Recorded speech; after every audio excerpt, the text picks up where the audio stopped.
ईश्वर अल्लाह तेरे नाम सबको सन्मति दे भगवान। ईश्वर अल्लाह तेरे नाम सबको सन्मति दे भगवान। सबको सन्मति दे भगवान, सारा जग तेरी संतान।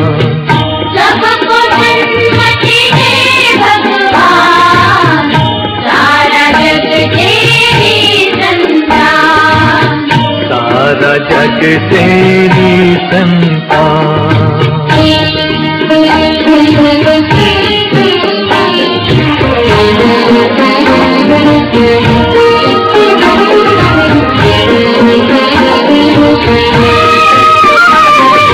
इस धरती पर बसने वाले सब हैं तेरी गोद के पाले। इस धरती पर बसने वाले सब हैं तेरी गोद के पाले। सब हैं तेरी गोद के पाले। कोई नीच न कोई महान, सबको सन्मति दे भगवान। सबको सन्मति दे भगवान, सारा जग तेरी संतान। सारा जग तेरी संतान। आप सबके समक्ष अमीन सायानी जी। बहनों भाइयों, ये जो साहब है ना शफीक अंसारी, जो कामठी नागपुर के रहने वाले हैं और वहाँ खूब धूम मचाते हैं, अलग अलग प्रोग्राम करते हैं। पुराने संगीत को जिंदा रखने वाले जो हिंदुस्तान में बहुत सारे नौजवान हैं, उनमें एक पेशवेश ये भी है, बहुत अच्छा काम कर रहे हैं। वो मेरे बड़े पुराने दोस्त हैं और मुझे बड़ी खुशी है कि इन्होंने आज रफ़ी की साहब के जन्मदिन पर इनका ये प्रोग्राम आयोजित किया है। मोहम्मद रफ़ी बहुत गज़ब के इंसान थे, बड़े सीधे साधे साहब, कुछ बनावट नहीं, झगड़े नहीं, कुछ नहीं, सीधे साधे, नेक दिल भी और खुश मिजाज भी, बड़े अच्छे आदमी थे। उनके साथ मेरी बड़ी अच्छी दोस्ती थी और उनके प्रोग्राम भी कई मैंने कंपेयर किए हैं। Can you say something about Rafi Sahab? What do you recall? Is there anything that comes to your heart that you would like to share with us? Rafi साहब के बारे में तो बहुत कुछ है दिल में कहने को, लेकिन मैं नहीं समझता हूँ कि मेरे पास और आपके पास इतना वक्त है कि हम सारी बातें सुन जाएं। लेकिन कुछ उनकी हरकतें हैं जो आदमी दिल से नहीं भुला पाता। जैसे कि he had a great sense of humor, लोगों को मालूम नहीं है। मैं अक्सर अपने गानों के वक्त पे मैं वहाँ पर हाजिर हुआ करता था, रिकॉर्डिंग पे आम तौर पे होता था। रफ़ी साहब भी विटनेस हैं, और इसलिए नहीं कि मैं कुछ ज़्यादा कर सकता हूँ, लेकिन मैं वो चाहता था कि मैं किस तरह से उसे पेश करूँगा स्क्रीन पे, उस तरह से अगर वो गा जाए तो मुझे बड़ी खुशी होती थी, उनको भी खुशी होती थी। और रफ़ी साहब अक्सर पूछते भी थे और इंतज़ार भी करते थे। लेकिन कभी ऐसा भी हुआ कि मैं मुमकिन है कि बम्बई में नहीं हूँ, हिंदुस्तान से बाहर हूँ कहीं, और मेरा गाना रिकॉर्ड हो गया। और जब मैंने वो गाना सुना तो मैंने सोचा कि रफ़ी साहब ने ये गाना बिल्कुल उस तरह से कैसे गा दिया जैसे कि मैंने चाहा था। तो मैंने जाके उनसे पूछा, रफ़ी जी मैं तो वहाँ पे था नहीं, आपने ये बिल्कुल वो जो जगह ली है, वो आसमान से आया फरिश्ता और वो बीच में ये सब, और कहना पापा की कमा तनु।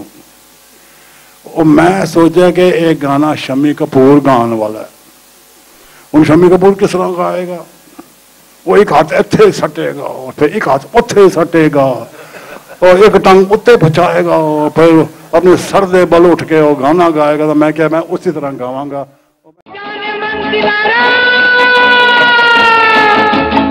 एक नजर इधर भी।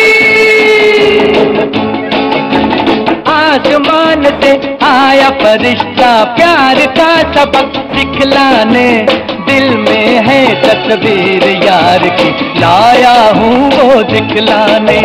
आसमान से आया फरिश्ता प्यार का सबक सिखलाने, दिल में है तस्वीर यार की लाया हूँ वो दिखलाने। कहो प्यार है तुमसे, वो जाना कहो प्यार है तुमसे।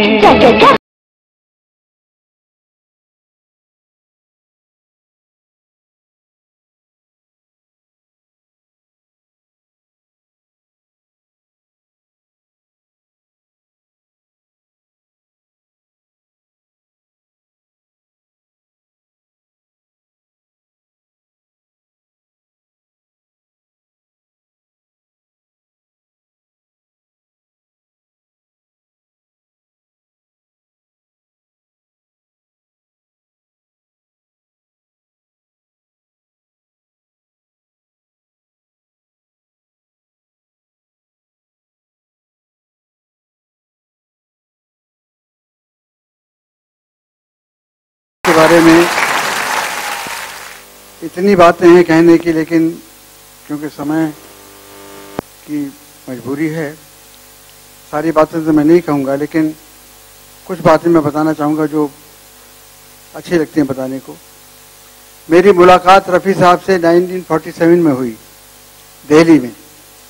जब हिंदुस्तान को आज़ादी मिली तो एक फंक्शन रखा गया लाल किले में दिल्ली में, जश्न जमहूरियत, और उस फंक्शन में मुकेश जी और रफ़ी साहब को बॉम्बे से गाने के लिए बुलाया था। मुझे पता, मैं रफ़ी साहब को बहुत शुरू से चाहता था और बड़ा पसंद करता था, तो मैंने पता लगाया कि रफ़ी साहब कहाँ ठहरे हैं। पता लगा कि फतेहपुरी एक जगह है दिल्ली में, चांदनी चौक के पास, वहाँ कोरोनेशन होटल में ठहरे हैं। मैं वहाँ गया, मुलाकात हुई, अपने दो दोस्तों को साथ में ले गया और दो दोस्तों से, मैंने खुद नहीं कहा, दो दोस्तों से कहलवाया कि भाई ज़रा रफ़ी साहब को बोलो कि मैं बॉम्बे आना चाहता हूँ। और उन्होंने कहा कि भाई ये बॉम्बे आना चाहते हैं और म्यूजिक डायरेक्टर बनना चाहते हैं। रफ़ी साहब ने बड़े प्यार से सब समझाया कि असिस्टेंट बनना पड़ेगा, नोटेशन सीखना पड़ेगा। मुलाकात होकर मैं चला आया। इत्तेफाक की बात है कि 1950 में बॉम्बे आया। बॉम्बे आने के बाद मुझे फिल्मों में चांस मिला म्यूज़िक का। पहले असिस्टेंट रहा हेमंत कुमार साहब का, उसके बाद फिल्मों में चांस मिला म्यूज़िक देने का। पहला गाना मैंने फिल्म वचन में रफ़ी साहब से गवाया, एक पैसा दे दे बाबू।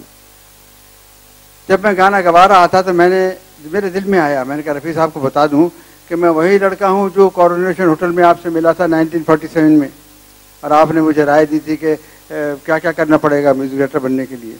लेकिन मैंने कहा अब तो मैं यहाँ आ गया हूँ तो बता दूंगा किसी वक्त भी। मैंने नहीं बताया और मुझे अफसोस रहेगा कि आज तक वो चले गए, लेकिन मैं बता नहीं पाया कि मैं कहाँ मिला था उनको पहली बार। उसके बाद यहाँ बॉम्बे में तो कितने गाने उन्होंने गाए मेरे। आज मुझे खुशी होती है कि हर शादी में रफ़ी साहब के गाए हुए 2 गाने और मेरे बनाए हुए 2 गाने, आज मेरे यार की शादी है और बाबुल की दुआएं लेती जा, हर शादी में होता है। बाबुल की दुआएं लेती जा, जब रफ़ी साहब रिहर्सल के लिए मेरे घर में आते थे डेली, उनके क्यों गाने बहुत गाने पड़ते थे उनको मेरे, तो डेली रिहर्सल के लिए 8:30 बजे आते थे। वो रिहर्सल करने आए, मैंने गाना सिखाया उनको, बाबुल की दुआएं लेती जा। तो पहली लाइन गाने के बाद मैंने कहा रफ़ी साहब गाइए, तो उनकी आंख से आंसू आए, रो पड़े। तो मैं घबराया, मैंने कहा क्या बात हो गई जो इनको रोना आ गया। तो मैंने ज़हीर साहब उनके साथ आते थे, उनको बुलाया बाहर। मैंने कहा क्या बात है ये रफ़ी साहब रो पड़े। बोले नहीं, अभी लड़की का एंगेजमेंट किया तो दिल भर आया। आप देखेंगे कि जब रफ़ी साहब ने ये गाना गाया, आप देखेंगे रिकॉर्ड में सुने तो लगेगा कि आपको कि रफ़ी साहब रो रो कर गा रहे हैं। बिल्कुल दर्द भरा गाना ये रफ़ी साहब के लिए मैंने रिकॉर्ड किया। रफ़ी साहब के बारे में मैं बहुत छोटा हूं उनके सामने। मैं मतलब कि एक चीज़ ज़रूर कहूँगा कि it's a great privilege for me. मैंने मतलब मैं जब से गाना शुरू किया मैंने उनके साथ कम से कम 8-9 डुएट्स गाए हैं। This is which I feel very proud. मैंने गाए हैं उसमें, उनमें 2-3 डुएट्स तो उनके साथ हैं और प्यारे भाई शायद याद नहीं है, आपने भी गवाए थे। And one incident I would like to share. एक दफा मैं एक महबूब स्टूडियो में, मुझे हम लोग दोनों गा रहे थे, तो मेरे ख्याल से सोनी कोमी जी का रिकॉर्डिंग था, आई डोंट रिमेम्बर। तो मेरी गाड़ी पंचर हो गई थी और मैं नीचे आफ्टर द रिकॉर्डिंग में नीचे खड़ा था, तो रफ़ी साहब नीचे उतरे, मुझे देखा, बोले बेटा क्या कर रहे हो? बोले मैं आई एम जस्ट स्टैंडिंग, गाड़ी पंचर हो गई रफ़ी साहब। बोले बैठो मेरे गाड़ी में, बैठो। बोले क्यों क्यों? अब बैठो, मैं छोड़ दूंगा। तो मतलब आप तो बैंड्रा में रहते हो, मैं रहता हूँ जू में, कोई बात नहीं बैठो। बोले so sweet of him, he drop me, मुझे घर छोड़े। मैंने आप अंदर आइए ना, तो मेरे जो वालिद साहब है मुझे मारेंगे। मैंने नहीं, मैं अभी नहीं आऊंगा। वो है क्या? बोला है। मैं फोन से बात करूंगा। तो this incident I will never forget. Such a great man, he drop me home. And और एक इंसिडेंट, जब मैं गाना शुरू किया था, उन दिनों कलकत्ते में मैं शोज बहुत करता था, 71 की बात कर रहा हूँ। तो एक शो में दमदम में, in locality of Calcutta, I was performing on the stage उन दिनों, और मेरे बाद the main star was Mohammed Rafi sahab, और मैं गा रहा था, पिताजी का गाना गा रहा था। उसके पहले शायद बहुत उछल कूद टाइप का कुछ गाना गाया था। तो फिर मैंने पिताजी का वो दुखी मन मेरे, I was sing, I still remember, I sang, maybe I sang okay. तो Rafi sahab he was sitting in the wings and watching me. और उसके बाद मैं जब आया तो मुझे ऐसा पकड़ के उन्होंने प्यार किया और कहा कि बेटा इतना अच्छा गाया तुमने, इतना अच्छा गाया। मैं ये दो इंसिडेंट कभी जिंदगी भर नहीं भूलूंगा। I will never forget. For me Mohammed Rafi was an institution, and with my father they were the best of friends, and कितने डुएट्स गाए साथ में। They had a mutual relationship, they एक दूसरे के बारे में बहुत ही रिस्पेक्ट था। Was a great man, great artist. क्योंकि मैं रफ़ी साहब के गाने स्टेज पर भी शुरू में गाता मैं, तो मुझे बहुत सारे गाने हैं मुझे पसंद है, लेकिन एक गाना मुझे मुखड़ा बहुत अच्छा लगता है। एस.डी. बर्मन जी का ट्यून था, मैं सुना देता हूँ 2 लाइन, लेकिन मैंने पूरा नहीं पता है, I don't know the whole song.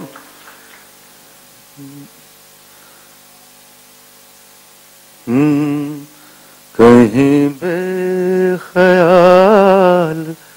होकर यूं ही छू लिया किसी ने, कहीं बेख्याल होकर यूं ही छू लिया किसी ने, कहीं वर्डिंग भूलिया यार, यहाँ मेरी बेखुदी ने कहीं बेख्याल होकर। लोग बहुत उनके आभारी हैं कि उन्होंने हम सबको अपने साथ रखा। रफ़ी अंकल मेरे दादा गुरु समान हैं, बिकॉज डैडी के उस्ताद भी थे, बड़े भाई वालिद की तरह थे उनके साथ। उनसे बहुत कुछ सीखा उन्होंने, और हमेशा अंत समय तक रफ़ी साहब के लिए उनके वैसे ही रिगार्ड्स थे जैसे शुरू में थे, और रफ़ी साहब का भी उनके साथ ऐसा ही प्यार था। दे shared a very special relationship, एक दूसरे से बातें करना, एक दूसरे से हमेशा मुख्तलिफ रहना। प्यारे uncle knows about it, Rafi uncle knows, everybody knows about it. उनके बहुत से किस्से हैं और बहुत सी बातें हैं जो हमें याद आती हैं, और शायद भाई और मैं कभी कभी बैठे हुए हम लोग हमेशा याद करते हैं। बड़े सॉफ्ट स्पोकन इंसान थे वो। एक बड़ा हल्का सा मुझे एक इंसिडेंस याद आता है कि शुरू में जब डैड वहाँ उनके साथ बैठे हुए थे, तो रफ़ी साहब कुछ उनको सिखा रहे थे, कोई ठुमरी, और डैडी सामने बैठे हुए, तो डैडी का ध्यान ऊपर की तरफ था और रफ़ी साहब अपनी आंखें बंद करके हारमोनियम पे गा रहे थे। तो थोड़ी देर के बाद जब उन्होंने आंखें खोली तो उन्होंने देखा कि डैडी तो ऊपर देख रहे हैं। तो कहते महेंद्र, ये तेरी नजर कहाँ पर है? मैं गा रहा हूँ यहाँ पर। तो कहते पाजी वो देखो। नहीं क्या? तो उनके पीछे खिड़की थी और खिड़की पे शायद भाई ऊपर चढ़े हुए थे। तो रफ़ी साहब ने पीछे मुड़कर देखा, और नेचुरल वो था कि इंसान झिड़क देगा बच्चे को कि नीचे आओ। रफ़ी साहब ने, अल्लाह इतनी ऊपर, नीचे आ। नीचे आ. Such a soft spoken. And my father used to love him and adore him, and we have heard so many incidences, such beautiful incidences, कि he was not only a stupendous singer. अब तो 30 साल हुए हैं uncle को हमें दुनिया से यहाँ पर छोड़ के जाने में, और मुझे लगता है 30 लाख साल तक मोहम्मद रफ़ी का नाम हमेशा जिंदा रहेगा. हमारी दुआएं, हम तो क्या है, हम तो कोई चीज नहीं है, वो तो इतने, he was such a great human being. I think the more we say, the less it is for him. कैसी हसीन आज बहारों की रात है, एक चांद आसमां में है, एक मेरे साथ है. ओ देने वाले तूने तो कोई कमी न की, अब किसको क्या मिला, ये मुकद्दर की बात है. कैसी हसीन आज बहारों की रात है. वक्त क्या हो सकता है कि रफी साहब के बारे में कुछ बोला जाए. आपने सही फरमाया कि कपूर परिवार का बड़ा एक रफी साहब के साथ बहुत लंबा एक संयोग रहा है. जबकि राज कपूर साहब की आवाज मुकेश जी थी, लेकिन शमी अंकल, शशि अंकल, कुछ गाने डब्बू, और मेरे करियर में रफी साहब का बहुत बड़ा हाथ रहा है. मैं अपने आप को खुशकिस्मत समझता हूं कि उन्होंने मेरे गाने गाए, लैला मजनू, हम किसी से कम नहीं, अमर अकबर एंथनी, सरगम, कर्ज, नसीब, कातिलों के कातिल, मेरे अनेक गाने उन्होंने, मुझे बड़ा गर्व होता है कि मैं उनके गानों को लिपसिंग कर सका. मुझे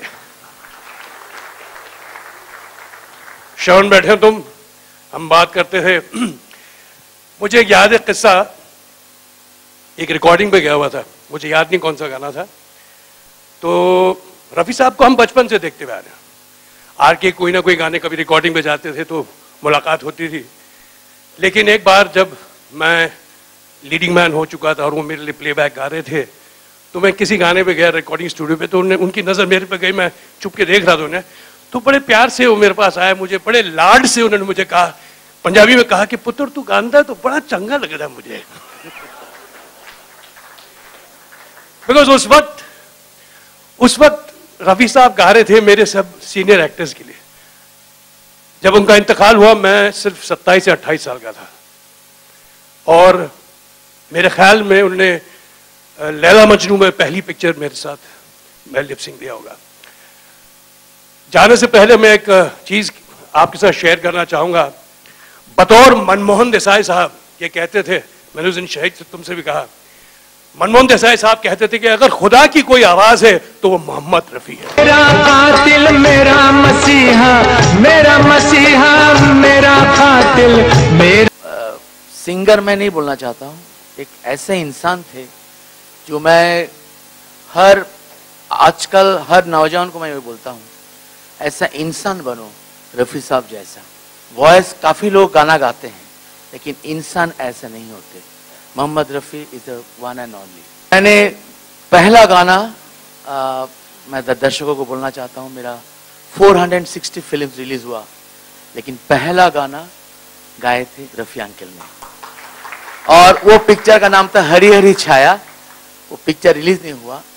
बाद में जख्मी पिक्चर में किशोर मामा एक तरफ रफी साहब, बीच में मैं, नथिंग इज इम्पॉसिबल गाना था. केसी जी बैठे हैं, केसी जी अपने बजाया था फिल्म सेंटर में. तो इतना अच्छा लग रहा है आज हम लोग सब बैठे हैं. Shahid, you have done A fantastic job. मेरा तरफ से एक बार कहूँगा, रफी साहब का जो लास्ट जो कुछ गाने थे, तो मैं एक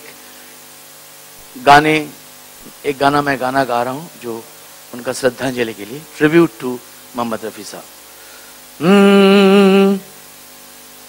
फूल का शबाब क्या हुस्न महताब क्या, आप तो बस आप है, आपका जवाब क्या, आपका जवाब। जुल्फों से महकी हवाएं, उफ ये जवानी, उफ ये अदाएं, उफ ये जवानी, उफ ये अदाएं, सुर्ख लब के सामने शौक़ी ये गुलाब क्या, फूल का शबाब क्या, हुस्न महताब क्या, आप तो बस आप हैं, आपका जवाब क्या, आपका जवाब क्या। रफ़ी साहब का योगदान मेरे लिए कभी ना भूलने वाला है। उन्होंने सबसे पहला मेरा जो फिल्मी कैरियर का गाना है रफ़ी साहब की आवाज़ से उन्होंने नवाजा। एक नोहा रफ़ी साहब के जाने के बाद मैंने कहा था, शाहिद ने कहा कि मैं वो नोहा ज़रूर पढ़ूं। उसके पहले 2 ख़तात पढ़ रहा हूँ आपके लिए। रफ़ी साहब ने नाम अपना मोहम्मद से सजाया था। रफ़ी साहब ने नाम अपना मोहम्मद से सजाया था, मोहम्मद नाम ऐसा है। रफ़ी साहब ने नाम अपना मोहम्मद से सजाया है, मोहम्मद नाम ऐसा है जो 2 आलम पे छाया है। रफ़ी साहब के पर्दा करने के बाद आज तक यारो न वैसा गायक आया है न वैसा इंसान आया है, न वैसा गायक आया है न वैसा इंसान आया है।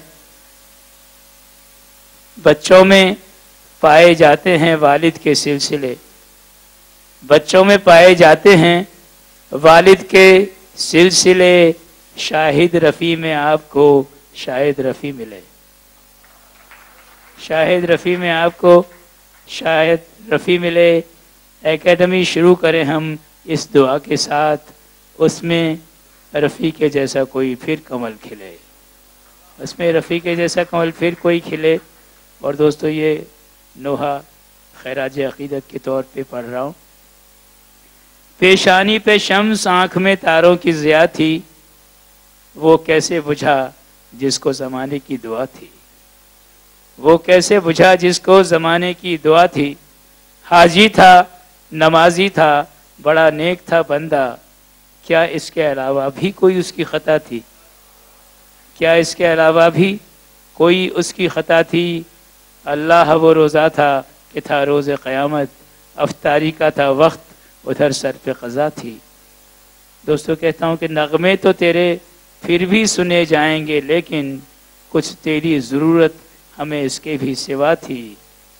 तू क्या था नहीं सबको ख़बर, बस ये ख़बर है मुतरिब तेरी आवाज़ बड़ी होश रुबा थी।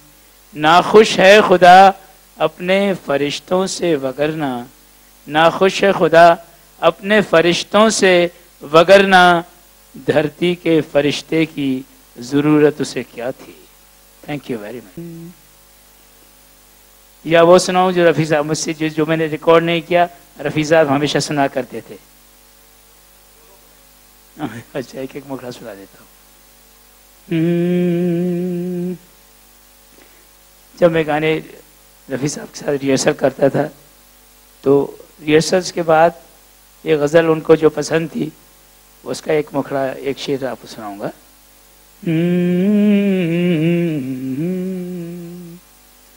गम भी है नामुकम्मल,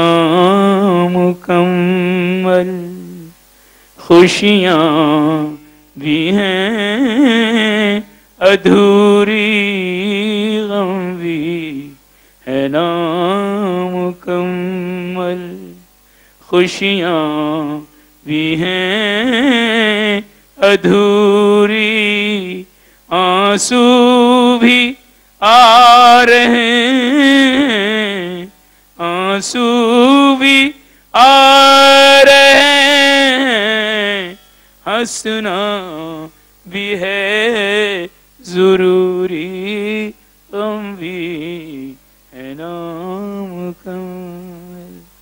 ये गज़ल हमेशा रफ़ी साहब को सुनाया करता था। और ख्वाब का गाना, जिसका एक गाने का सेकंड तरह जो है लो नोट्स में था, इतना अच्छा गाया रफ़ी साहब ने, मैं आपसे क्या अर्ज़ करूं। तू ही वो हंसी है, तू ही वो हंसी है जिसकी, तू ही वो हंसी है मेरी आवारा तबीयत को एक राहे मुस्तकिल मिल गई। बहनों भाइयों, अगर आप इस प्रोग्राम की वीडियो कैसेट हासिल करना चाहते हैं तो मुलाकात करें Sharp Traders, Mominpura, Nagpur. Proprietor Al Mansoor Damani, Sharp Traders, Mominpura, Timti, Nagpur.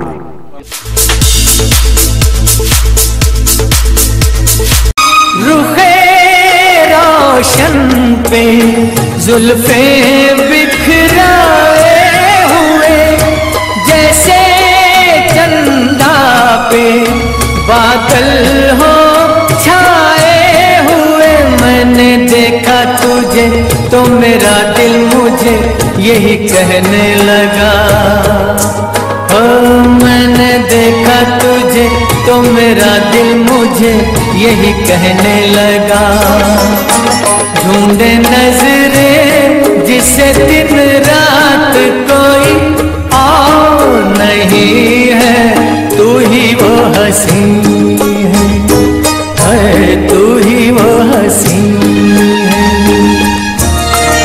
Rafi साहब के बारे में मैं समझता हूँ कि मेरे लिए छोटा मुंह और बड़ी बात है, क्योंकि वो ना सिर्फ एक ज़बरदस्त लेजेंडरी सिंगर थे, मगर ही वॉज एन इंस्टीट्यूशन। कभी कभी खुदा ताला कुछ ऐसी चीज़ों को हमारे सामने लाके खड़ा कर देता है ताकि हम सुने और देखें, और खुदा ताला हमको बताए कि देखो मैं ये भी कर सकता हूं और ये भी मैं क्रिएट कर सकता हूं, और हमको एक थोड़ा सा मजा चखाते हैं of his greatness. He did that through Rafi Saab's voice. और मेरे लिए सबसे ज़्यादा मैं समझता हूँ कि बदकिस्मती है कि मुझे कभी मौका नहीं मिला उनसे मुलाकात करने का, लेकिन एज अ म्यूजिशियन मैं समझता हूँ कि मैं शायद उनको बहुत करीबे से जानता हूँ, क्योंकि उनकी आवाज़ का असर ऐसा था। और फिर जब खुदा ताला ने हमको वो मज़ा चखाया कि ये है जो मैं क्रिएट कर सकता हूँ, हमने जब मज़ा लेना शुरू किया तो उन्होंने कहा नहीं, अब मैंने खुद सुनना है, और फिर वो हमसे चले गए। एक गाना जो मुझे याद आता है उनका, ये दुनिया ये महफिल मेरे काम की नहीं, मेरे काम की नहीं, ये दुनिया ये महफिल मेरे काम की नहीं, मेरे काम की नहीं, मेरे काम की नहीं। किसको सुनाऊं हाल दिले बेकरार का, बुझता हुआ चराग हूँ अपने मजार का।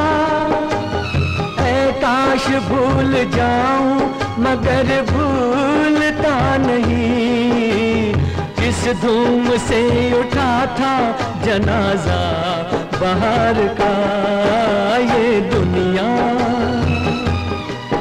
ये महफिल मेरे काम की नहीं, मेरे काम की नहीं।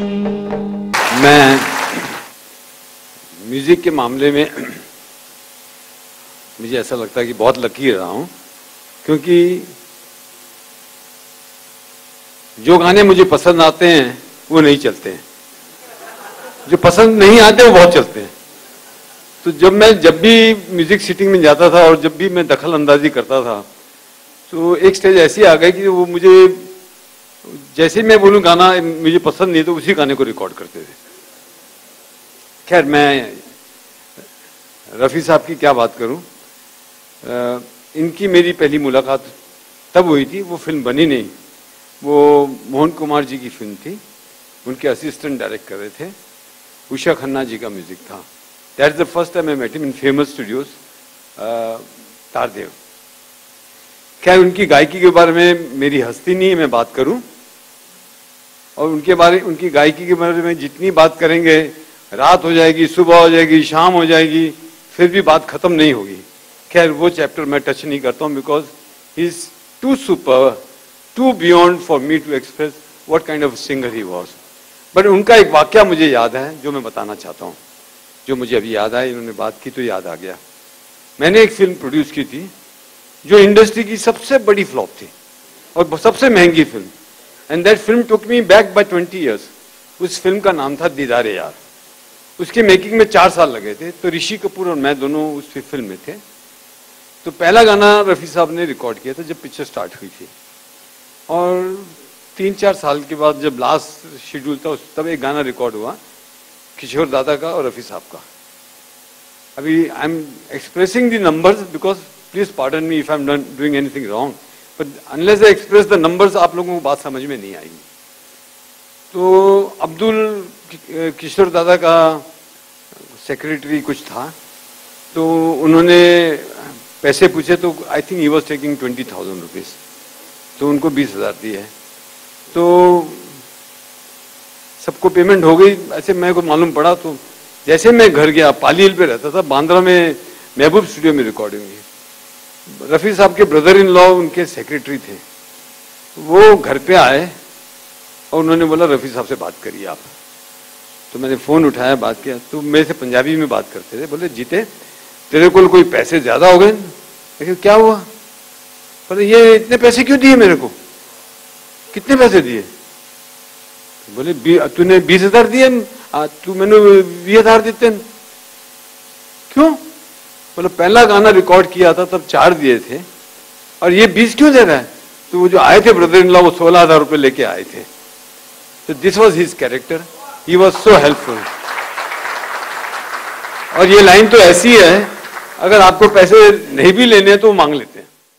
दिलदार का बाकपन, हाय बाकपन, होए बाकपन, अल्लाह अल्लाह मेरे दिलदार का बाकपन, अल्लाह अल्लाह चांदनी से तराशा बदन, अल्लाह अल्लाह देख कर जिसको रे भी सजदा करें, सजदा करें, हाँ सजदा करें, हाय हाय सजदा करें। वो मेरी नाज़नी, वो मेरी नाज़नी गुलबदन, अल्लाह अल्लाह उस हसी महजबी की भवन, अल्लाह अल्लाह फूल से होंठ रेशम सा तन, अल्लाह अल्लाह मेरे दिलदार का बागपन, अल्लाह अल्लाह। जीतू साहब ने इतना कुछ कह दिया, कुछ कहने के लिए बाकी नहीं है, पर it's a fact that he was a legend, he was a institution, and he and my father gave some very good music. He and my younger brother gave some very, very good music. And I am very proud today to be associated with this academy. I wish them all the best and we are always there for you. बहनों भाइयों, अगर आप इस programme की video cassette हासिल करना चाहते हैं तो मुलाकात करें Sharp Traders Mominpura Nagpur, proprietor Al Mansoor Damani, Sharp Traders Mominpura Timti Nagpur.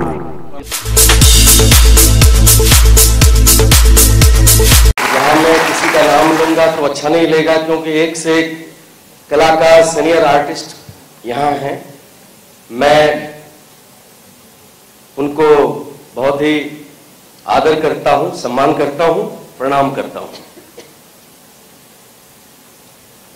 देखिए, खुशी की बात यह है कि मैं जब मुंबई में आया था तो हमारे बड़े भैया राकेश रोशन साहब हैं, इनके छोटे भाई राजेश रोशन जी, तो मैं वहां जाया करता था सिटिंग रूम में। तो राजू भाई बोले कि यार तू अच्छा लड़का है। उस टाइम में मेरे मुझे भी नहीं थी, मेरे जवान था, यंग था बहुत। बोला तेरे को देख के बहुत अच्छा लगता है मुझे, तू गाता है? मैं बोला हाँ सर। अच्छा आते रहना। पता नहीं उनके दिल में क्या हुआ, तो मैं जब भी उनके पास जाऊं तो मम्मी दरवाजा खोले, बोले तू फिर आ गया, क्यों आया? तो बोला मैं गुस्ताखी कर रहा हूं, माफी चाहता हूं, मैं बस आशीर्वाद लेके चला जाऊंगा आप लोगों से। तो अच्छा ठीक है, राजू से मिलना चाहता है, तो राजू भाई से मिलाते थे। तो राजू भाई ने कहा मुझसे कि तू आते रहना। कुछ ही एक डेढ़ साल के दरमियान, मुझे अभी तक याद है, मैं 78 में यहाँ आया था और 79 के 18 दिसंबर को, मुझे अभी तक याद है, फेमस तारदिल में गाना निकला और रफी साहब के साथ गाना था।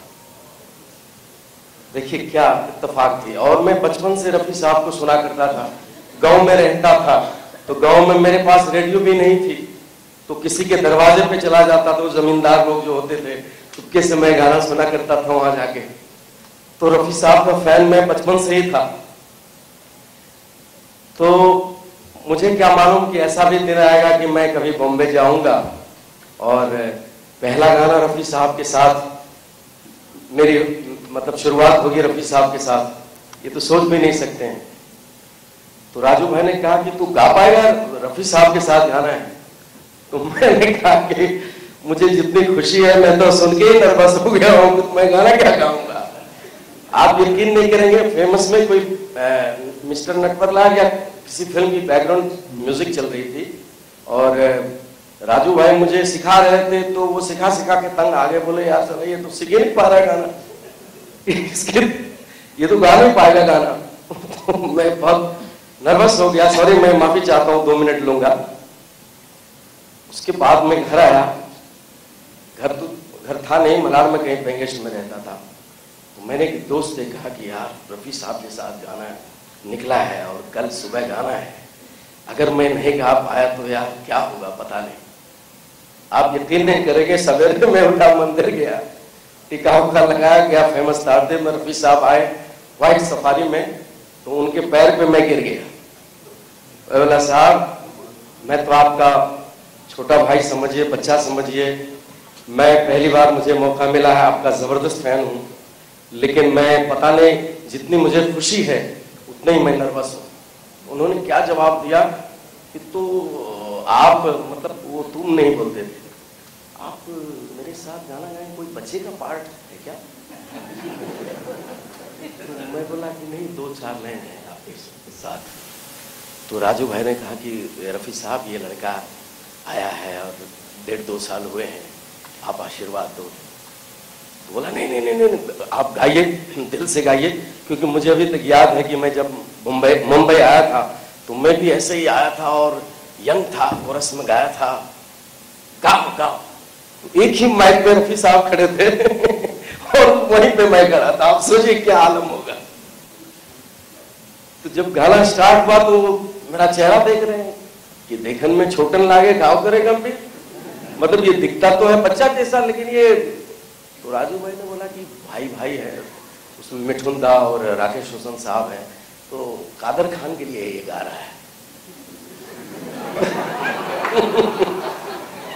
तो मैंने गाना स्टार्ट किया। उस वक्त क्या था, ये डायरेक्ट टेक होती थी, मतलब ये आज का सिस्टम नहीं है जो एक टेक हो गए ठीक रहा, दूसरा टेक भी बोले कि सेफ्टी के लिए ले लेते हैं। गाना हो गया। आप यकीन नहीं करेंगे, मैं सोच नहीं सकता हूं कि आज तक, मुझे अभी तक भी ऐसा लगता है कि मैं कोई सपना तो नहीं देख रहा हूं। उसके बाद जब भी मैं रफी साहब से मिलता था तो रफी साहब मुझे देखते थे, बड़ा हैंडसम है यार, तो गिटार उटार लेके जरा गाना बना, बड़ा अच्छा लगेगा। तो हो सकता है उस वक्त ठीक ठाक लग रहा होगा। तो मतलब सारी यादें हैं मेरे दिमाग में, सारी यादें चल रही हैं। मैं लास्ट गाना अभी गाया था रफी साहब, सॉरी कोई पिक्चर थी, फिल्म सुभाष घई साहब की फिल्म थी, तो फिल्म का नाम था मजनू। फिल्म बनी नहीं, तो जब वो गाना मुझे दिया गया तो मुझे रफी साहब की याद आ रही थी कि मैं कोई बर्फ नहीं हूं जो पिघल जाऊंगा, मैं कोई हर्फ नहीं हूं जो बदल जाऊंगा, हुस्न वालों से कह दो कि पर्दा न करें, मैं तो दीवाना हूं, आशिक हूं, मचल जाऊंगा। रोक सकती है दुनिया तो रोक ले मुझको, मैं तो जादू हूं, चल जाऊंगा। ऐ खुदा तेरा लाख लाख शुक्रिया, तूने मेरी दुआ कर ली कबूल। मिल गया ढूंढते थे जिसे मिल गया, मिल गया ढूंढते थे जिसे मिल गया।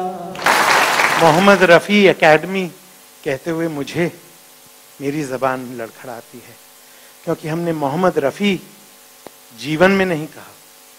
रफ़ी साहब या रफ़ी अंकल के सिवाय हमने उनको एड्रेस ही नहीं किया। But he was everyone's darling and this is what he was known by. Better late than never. Shahid, हम सब की प्रार्थना दुआ आपके संग, आपके परिवार के संग, एकेडमी के संग, मगर यादें मेरे ख्याल से इस कमरे में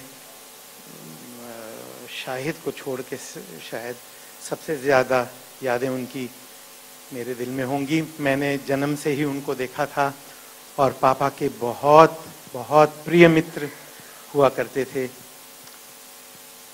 आज सुबह जब आंखें खुली तो इतनी बारिश हो रही थी, नेपियन सी रोड उस साइड, टाउन साइड में बहुत ज़्यादा बारिश हो रही थी।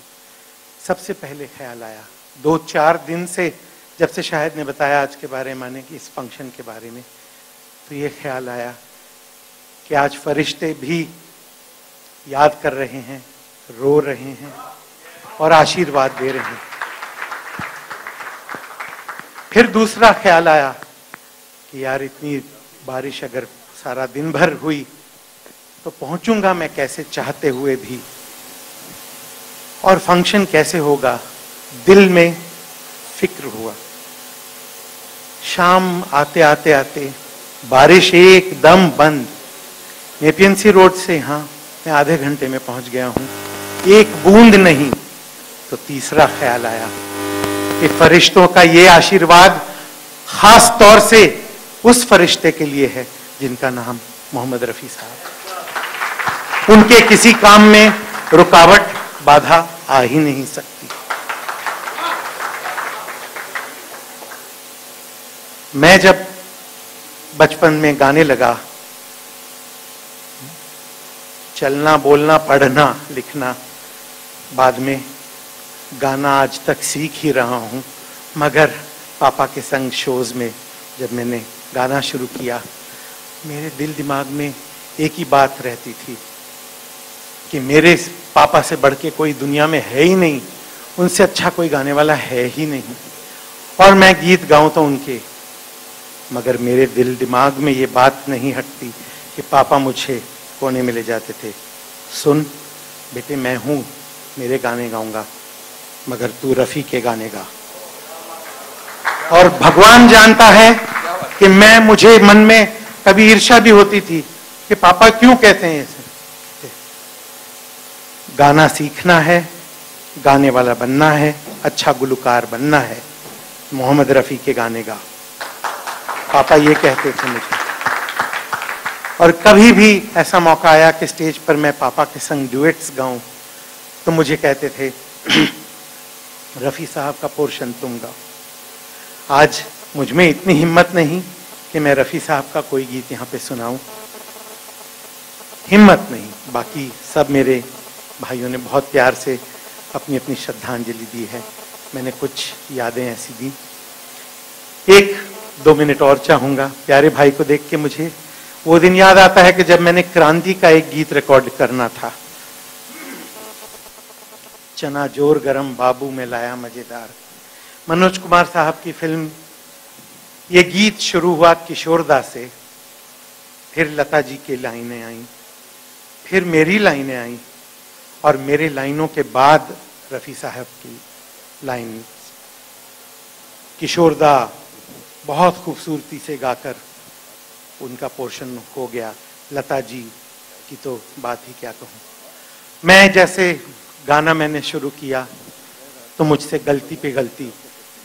आप इस कमरे में किसकी हिम्मत है कि लता जी, किशोरदा और रफ़ी साहब के साथ खड़े रहकर उस छोटे से क्यूबिकल में गाना गाने की हिम्मत करे?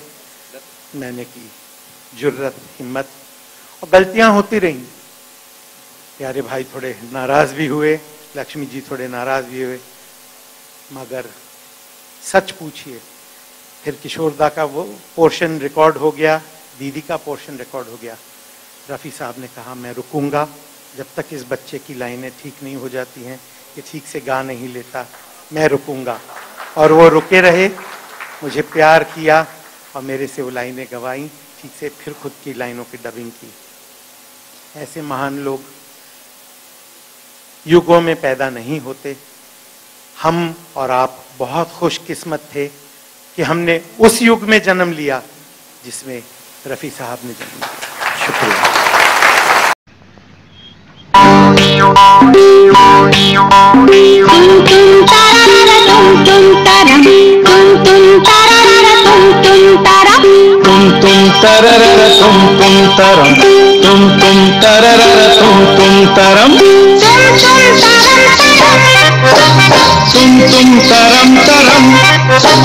दुनिया के हालात गरम पर अपना एक करम, चना जोर गरम, चना जोर गरम बाबू में लाई मजेदार, चना जोर गरम, चना जोर गरम बाबू मैं लाया मजेदार, चना जोर गरम। मेरा चना बना है आला, जिसमें डाला गरम मसाला, इसको खाएगा दिल वाला, चना जोर गरम। मेरा चना खा गया गोरा, मेरा चना खा गया गोरा, खा के बन गया तगड़ा घोड़ा, मैंने पकड़ के उसे मरोड़ा, मार के टंगड़ी उसको तोड़ा, चना जोर गरम।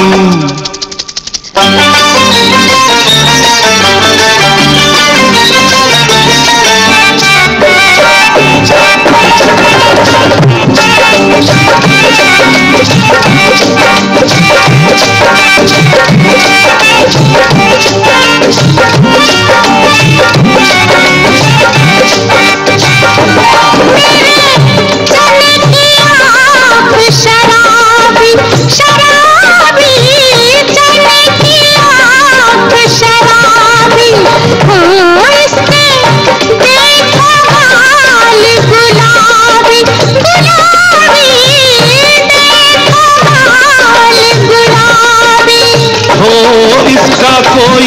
नहीं जवाबी, इसका कोई नहीं जवाबी, जैसे कोई कुड़ी पंजाबी, जैसे कोई कुड़ी पंजाबी।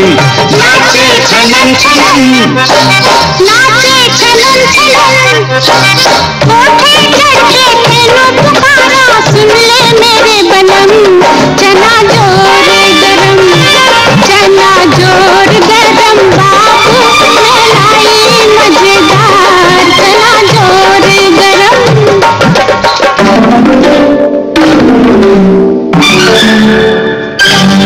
मेरा चना खा गए गोरे गोरे, मेरा चना खा गए गोरे, ओ गोरे जो गिनती में है थोड़े, फिर भी मारे हमको कोड़े, फिर भी मारे हमको कोड़े। तुम तरम तरम, लाखों कोड़े टूटे फिर भी टूटा न दम हम। चना जोर गरम, चना जोर गरम, बाबू मैं लाया मजेदार, चना जोर गरम, चना जोर गरम, बाबू मैं लाया मजेदार, चना जोर गरम, चना जोर गरम, चना जोर गरम, चना जोर गरम, चना जोर गरम, चना जोर गरम,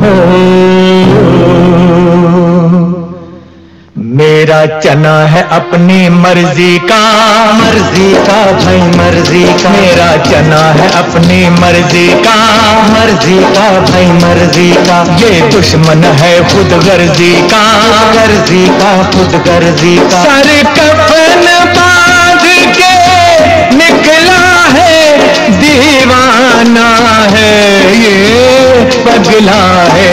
मेरा चना है अपनी मर्जी का, मर्जी का भाई मर्जी का। अपनों से नाता जोड़ेगा, गैरों के सर को फोड़ेगा, अपना ये वचन निभाएगा, माटी का कर्ज चुकाएगा। चना है अपनी मर्जी का, मर्जी का भाई मर्जी। मिट जाने तो मिट जाएगा, आजाद वतन कर जाएगा। न तो चोरी है न तो डाका है, बस ये तो एक धमाका है। धमाके में आवाज भी है, एक साज भी है, एक साज भी है। समझो तो बात ये साफ भी है, और ना समझो तो राज भी है। अपनी धरती अपना है गगन, ये मेरा है वतन। अपनी धरती अपना है गगन, ये मेरा है वतन। इस पर जो उठाएगा, जिंदा दफनाया जाएगा। मेरा चना है अपनी मर्जी का, मर्जी का भाई मर्जी का। ये दुश्मन है खुद गर्जी का, मर्जी का खुद गर्जी का। मेरा चना है अपनी मर्जी का, मर्जी का भाई मर्जी का। ये दुश्मन है खुद गर्जी का, मर्जी का खुद गर्जी का।